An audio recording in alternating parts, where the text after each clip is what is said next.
In today's video, I wanted to share a little bit about my story, specifically how I lost over 100 pounds at 50 years old. For years, my life consisted of dieting, emotional eating, and hating my body. And if you've been on that roller coaster of trying every diet out there, feeling out of control around food, or just feeling defeated when it comes to your body, I totally get it. I've been there.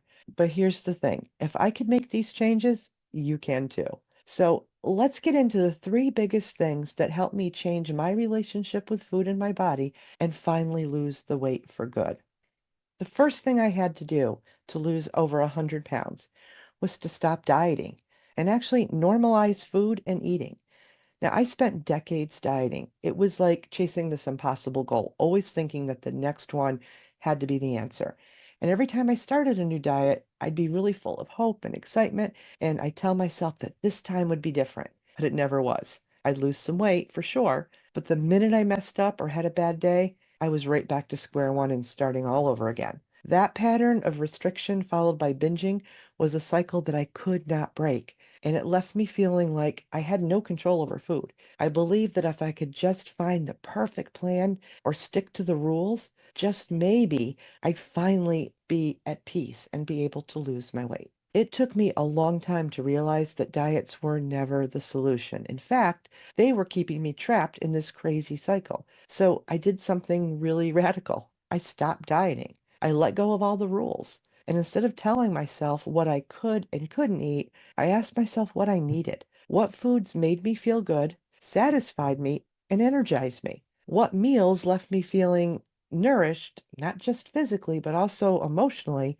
instead of feeling deprived all the time? It certainly wasn't easy at first. Letting go of those rules after so many years of dieting felt really scary. I worried that without a plan, I'd spiral completely out of control. But here's what happened. By normalizing food, which was what I was doing by allowing myself to eat all foods, I was giving myself permission to eat what I wanted. Food stopped controlling me. I started trusting myself again, and over time, I realized I didn't need to binge because nothing was off limits anymore. And if you're feeling stuck in that diet cycle, I want you to know this. You don't need another diet. You need to start trusting yourself with food again. It's scary, but it is possible. All right, the second thing I had to do, I had to deal with my emotional eating. Now, this part of the journey was probably the hardest. I didn't even realize for the longest time that I was even doing it. Food had become my comfort, my way of dealing with everything that was hard in life. It didn't matter if it was stress, boredom, loneliness, and even happiness. It all connected to food.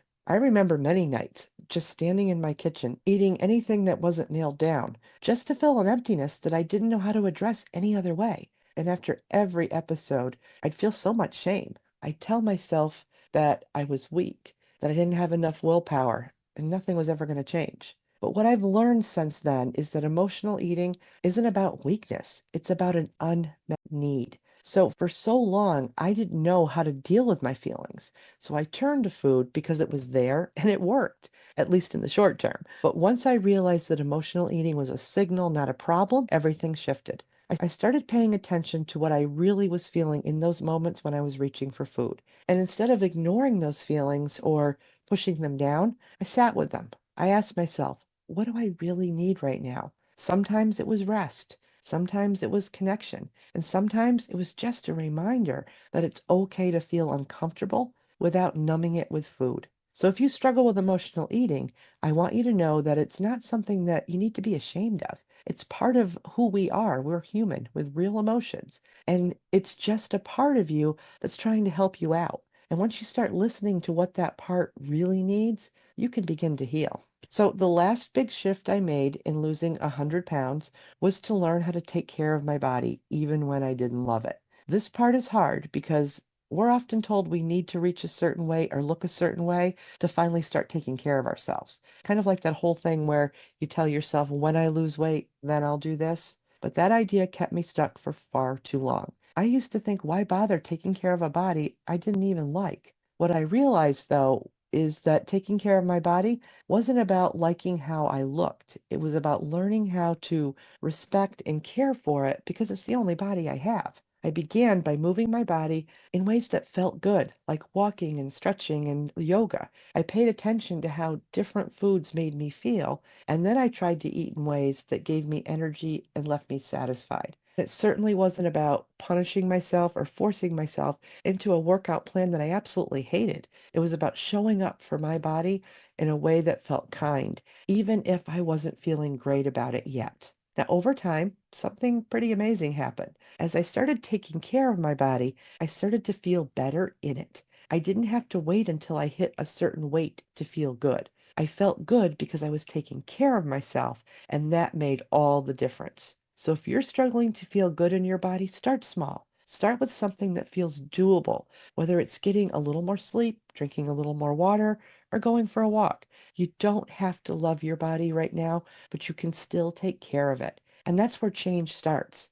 It's pretty amazing how your body will respond when you give it what it needs. So, those are the three big things that I had to change that helped me lose 100 pounds. And more importantly, change my relationship with food and my body. I stopped dieting, I dealt with my emotional eating, and I learned to take care of my body with kindness. Now, if this sounds like where you are right now, you're not alone. Change is possible, and it doesn't have to start with another diet or another big life overhaul. It starts with small shifts in how you think about food, your emotions, and your body. I'd love to hear your story in the comments. Or if you're ready to take that next step, I've linked my free course below. It's full of practical tools that helped me and that I know will help you too. So thank you for watching, and I will see you in the next video.